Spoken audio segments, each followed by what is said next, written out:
अस्सलाम वालेकुम students, hope you are doing well. Accounting circle के चैनल के ऊपर खुशामदीद। स्टूडेंट, जैसा कि आपको मालूम है कि फाइनेंशियल मैनेजमेंट आपका एक बहुत ही इम्पोर्टेंट कोर्स है और उसके पास पेपर के सॉल्यूशन की सीरीज़ हमारी चल रही थी। और इस सीरीज़ में आज हमारा जो क्वेश्चन है वो क्वेश्चन नंबर 14 कैपिटल बजटिंग या इन्वेस्टमेंट क्राइटेरिया के चैप्टर से लिया गया है। और इस अभी तक के जो भी क्वेश्चन आप इस चैप्टर में सॉल्व करते आए हैं, जो बुक में भी आपसे किए उससे थोड़ा सा मुख्तलिफ है और हो भी सकता है कि इस तरीके का सवाल आपको नॉर्मल बुक में ना मिल पाए। तो ये जो पास पेपर का सवाल है ये काफ़ी बार रिपीट भी हो चुका है, तो देखते हैं ये किस तरीके से सॉल्व होगा। और पूरे सवाल को आप अच्छे तरीके से देखें, उसकी प्रैक्टिस करें और वीडियो को ज़्यादा से ज़्यादा शेयर करें ताकि जिन स्टूडेंट्स का कॉन्सेप्ट क्लियर नहीं है, इस सवाल को नहीं कर पाते, तो वो इजीली यहाँ से देखकर कर सकें और अपना कॉन्सेप्ट भी क्लियर कर लें। सो वीडियो में आपको क्या कह रहा है, जो आपका जो सवाल है उसमें कह रहा है कि आपके पास एक इंफॉर्मेशन गिवन है पॉइंट वाइज कि आपके पास एक एसेट है ट्रक कॉस्ट, उसकी जो कॉस्ट है वो 75 लाख की है और उसकी जो यूज़फुल लाइफ है वो 15 ईयर्स की है। मेंटेनेंस कॉस्ट पर ईयर जो है वो 15,000 दी गई है, ठीक है जी। Fuel cost for first 5 years, ठीक है ना, पहले 5 सालों के लिए जो आपकी फ्यूल कॉस्ट रहेगी वो 3 लाख रहेगी पर ईयर, ठीक है ना। उसके बाद fuel price increase by 10% after the 5th year, 5th year से 15th ईयर तक जो कि इसकी लाइफ है, यानी कि अगले जो 10 साल होंगे उसमें आपकी फ्यूल की प्राइस 10% से इंक्रीज हो जाएगी। Number of order of delivery receive per day, आपको जो पर डे ऑर्डर रिसीव्ड होते हैं ना, उसकी जो आपको क्वांटिटी या नंबर दिए हुए वो हैं 3, एक दिन में आपको 3 ऑर्डर रिसीव होते हैं। अच्छा, यूजफुल लाइफ के बाद इस एसेट की जो स्क्रैप वैल्यू है वो 5 लाख है, ठीक है ना। टारगेटेड एनपीवी आपको दिया हुआ है 30 लाख। कॉस्ट ऑफ कैपिटल है आपका 12%। क्वेश्चन में आपको पूछ रहा है कि calculate how much amount truck will charge पर ऑर्डर, ठीक है ना, कि जो ट्रक है वो पर ऑर्डर कितना अमाउंट चार्ज करेगा। नॉर्मली ये होता है कि आपको एनपीवी निकालना होता है, ठीक है ना, जिससे आप चेक करते हैं कि अगर एनपीवी आपकी पॉजिटिव है तो एक्सेप्ट दी प्रोजेक्ट, उस प्रोजेक्ट को, उस एसेट को या जो एसेट आप खरीद रहे हैं उसको ख़रीदना चाहिए या नहीं चाहिए, उसके ऊपर आप डिसीजन लेते हैं। उसके ऊपर जो एक्सपेंडिचर कर रहे हैं कैपिटल, वो करना है नहीं करना, उसके आप डिसीजन लेते हैं। लेकिन यहाँ पर वो कह रहा है कि हमारी टारगेटेड एनपीवी तो 30 लाख है, यानी कि एक अच्छा प्रोजेक्ट है, ये तो हमें नज़र आ रहा है। ट्रक की कॉस्ट 75 लाख है। तो अब इस तरीके के क्वेश्चन में क्या करें? इस तरीके के क्वेश्चन में सबसे पहले आपको ये पता होना चाहिए कि एनपीवी का फॉर्मूला क्या है। सर, हमारे पास एनपीवी का जो फॉर्मूला है, क्योंकि उसने टारगेटेड एनपीवी दी हुई है, तो अगर मैं आपसे कहूँ कि एनपीवी का फॉर्मूला क्या है, तो आप कहेंगे कि sir present value of inflows, ठीक है जी, minus present value of outflows. अब यहाँ पर आपको डायरेक्ट तो गिवन नहीं है, तो सबसे पहले आपको पता होना चाहिए कि आपके इनफ्लोज क्या हैं और आउटफ्लोज क्या हैं, ठीक है जी। अगर ये आपको पता लग गया तो उसके बाद समझेंगे आधा सवाल आपका सॉल्व हो गया। तो अब ज़रा सा इसको देखते हैं। ट्रक की कॉस्ट कितनी है? 75 लाख की, यानी कि ट्रक आपने जब खरीदा तो पैसे दिए, तो ये आपका क्या हुआ? आउटफ्लो हुआ, ठीक है ना, तो ये आउट हो गया, यानी कि एक्सपेंडिचर है, सही। मेंटेनेंस कॉस्ट हर साल जो आएगी वो 15,000, तो ये भी क्या हुआ? ये भी आउटफ्लो हुआ, ठीक है ना, क्योंकि ये भी 15 साल तक अगर आप करते हैं तो पर ईयर 15,000 आपको पे करना पड़ेगा। 15 साल का आपका 2,25,000 बनेगा।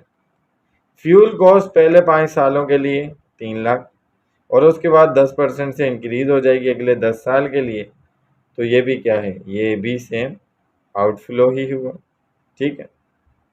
उसके बाद जो आपके पास स्क्रैप वैल्यू है, यानी कि यूजफुल लाइफ, इस्तेमाल करने के बाद जब हम इसको बेचेंगे तो उससे जो हासिल होगी अमाउंट, वो हमारे लिए इनफ्लो है। ठीक हो गया, एक इनफ्लो तो हमें मिल गया। उसके अलावा क्या है, वो कह रहे हैं कि भाई number of order of delivery receive per day जो डिलीवरी रिसीव हो रहा है, तो उसका कितना अमाउंट है। वो ऑर्डर तो 3 है, तो उसकी अमाउंट, उस ऑर्डर पे चार्ज कितना अमाउंट करेगा, क्योंकि उसी के हिसाब से तो आपके पास रेवेन्यू आएगा। तो वो जो रेवेन्यू होगा वो आपका सबसे बड़ा इनफ्लो होगा, जो कि ऑर्डर की बेस पर होगा। ठीक है जी। तो सबसे पहली बात तो ये समझ लें, इनफ्लो आपका ऑर्डर भी जो आएगा, जितने ज़्यादा ऑर्डर होंगे उतनी ज़्यादा आपकी कॉस्ट चार्ज होगी, उसी हिसाब से आपका रेवेन्यू भी आएगा। ठीक है जी। तो चलते हैं इसके सॉल्यूशन की तरफ मज़ीद और देखते हैं कि क्या क्या होगा। अच्छा, सबसे पहले आप यहाँ पर अजम्पशंस क्या लेंगे, पहली कि number of days per year 365 days हैं, वो होल ईयर आप लेंगे। कॉस्ट ऑफ द ट्रक जो है वो 75 लाख की लेंगे। तो अब क्या करते हैं, एनपीवी के इस इक्वेशन के थ्रू, जैसे कि मैंने कहा इनफ्लो आउटफ्लो के थ्रू जो आपको पहचान होनी चाहिए, उसके वेरियस कंपोनेंट आपको सॉल्व करने पड़ेंगे।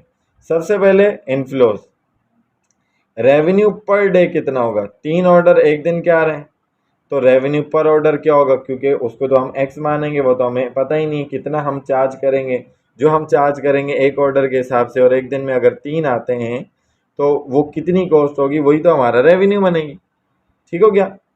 तो इस हिसाब से हमारे पास जो टोटल रेवेन्यू बनेगा वो revenue per day multiply by days per year, यानी कि 365 डेज, और नंबर ऑफ ईयर कितने, अगर हम 15 साल एसेट को चलाते हैं तो नंबर ऑफ ईयर 15 आ जाएगा। ठीक है जी। और अज्यूम हम यही कर रहे हैं कि रेवेन्यू पर डे पर ऑर्डर जो है वो एक्स है, जो हम कॉस्ट चार्ज करेंगे वो एक्स है। तो अब इक्वेशन क्या बन गई, the total revenue is then 3x।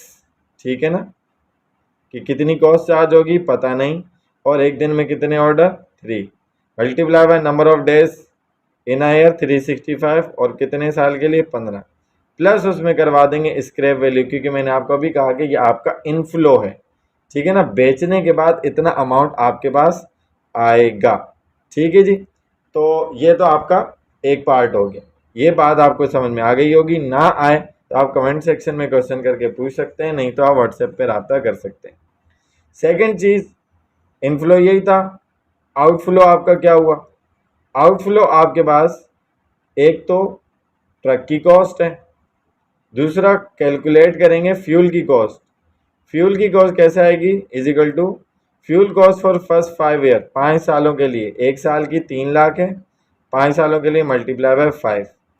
उसके बाद fuel cost after 5th year जो है उन्होंने कहा 10% से इंक्रीज हो जाएगी, तो 3 लाख का 10%। ठीक है ना, ये जो 330 आया है ये 3 लाख का 10% आया है। ठीक है जी।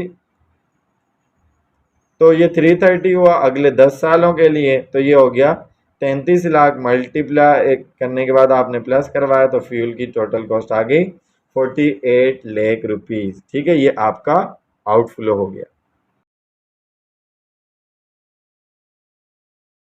उसके बाद आपने जो अपना सेकंड आउटफ्लो था मेंटेनेंस कॉस्ट, उसको कैलकुलेट करना है। टोटल मेंटेनेंस कॉस्ट कैसे आएगी, इज इक्वल टू, फॉर्मूला बना दिया, maintenance cost per year multiply by number of year. तो ये तो वेरी सिंपल, 15,000 पर ईयर था, टोटल नंबर ऑफ ईयर 15 है, तो मैंने पहले ही बता दिया था 2,25,000 रुपये आएगा। ठीक है, ये आपका सेकेंड आउटफ्लो हो गया। एक आउटफ्लो आपका ये है, ठीक है ना, ट्रक की कॉस्ट। सेकेंड आउटफ्लो आपका ये है, एंड थर्ड ये वाला। ठीक हो गया। तो ये इनफ्लो भी आ गया यहाँ पर, और ये आउटफ्लो भी तीनों आ गए। तो अब हम चलते हैं अपने फॉर्मूले के अंदर और देखते हैं कि कैसे किया जाएगा। तो टारगेटेड एनपीवी, क्योंकि एनपीवी तो गिवन थी, is equal to present value of inflows minus present value of outflows. ठीक हो गया। तो टारगेटेड एनपीवी में आपने रखा 30 लाख। ठीक हो गया।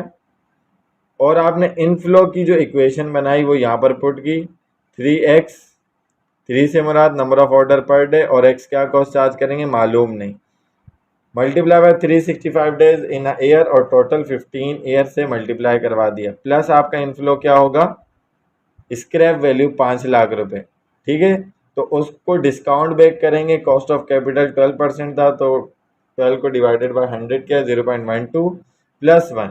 ठीक है ना, तो ये जो आपका फॉर्मूला होता है वो क्या होता है कि आप 1.12 करेंगे। ठीक है ना, 12, या आपको मैं यूँ समझाने के लिए कहूँ कि नीचे जो फैक्टर आता है वो 1 प्लस आई आता है, इंटरेस्ट रेट आता है। ठीक है ना, ये बताने का मकसद है, ये आपको मालूम है।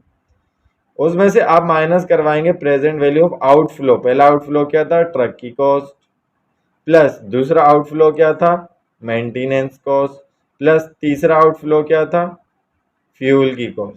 ठीक है ना, तो उसको 15 साल के हिसाब से आप क्या करेंगे, इसको भी डिस्काउंट बैक करेंगे। ठीक है जी, तो यहाँ माइनस करेंगे, दोनों को आपने कॉमन ले लिया और ऊपर वाली जगह, क्योंकि दो फ्रैक्शंस के दरमियान जब भी प्लस और माइनस की साइन आती है तो आप एलसीएम ले लेते हैं। आप दोनों जगह सेम था तो आपने उसको ले लिया कॉमन, और ये ऊपर का जो न्यूमरेटर था वो पूरा एक जगह आ गया। ठीक हो गया, तो 3 मल्टीप्लाई बाय 365 मल्टीप्लाई बाय 15, ये आ गया 16,425।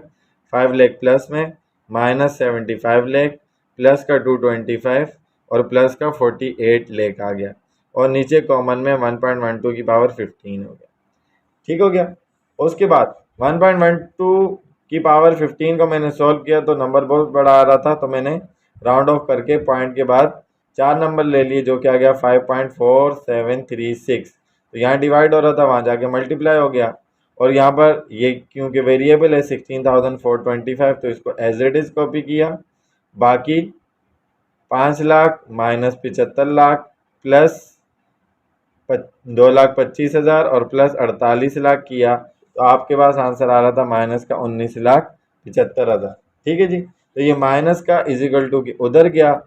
ठीक है ना, तो उधर जाकर ये सॉरी प्लस हो गया, ये थोड़ी सी मिस्टेक हो गई यहाँ पर, तो ये प्लस हो गया, और प्लस होने के बाद ये यहाँ पर ये वाला अमाउंट नहीं आएगा। इसको मैं करेक्ट कर देता हूँ, मैं बता देता हूँ कि इसकी क्या अमाउंट आएगी, क्योंकि ये सॉल्यूशन में कभी कभार मिस्टेक हो जाती है।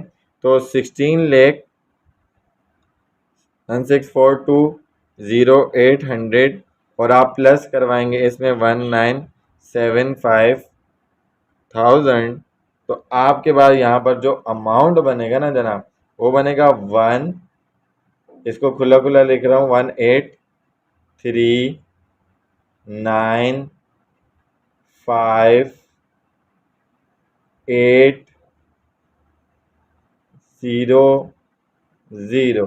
ठीक है जी, और फिर ये डिवाइड हो जाएगा किससे, 16,425 से।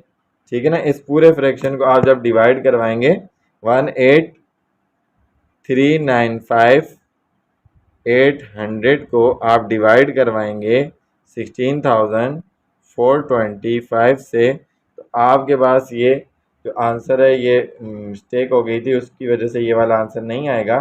तो आपके पास जो आंसर आएगा वो आएगा 1,100। अच्छा, मैं इसको राउंड ऑफ करूँगा, 119.98 आ रहा है, तो 100 एंड इसको मैं सही से करके लिख देता हूँ कि ये आपके पास अमाउंट आ रही है रुपीज़ 1,120 रुपीज़ की। ठीक है ना, इसको मैंने राउंड ऑफ कर दिया, 1,120 रुपये की कॉस्ट पर ऑर्डर चार्ज करेगा ट्रक।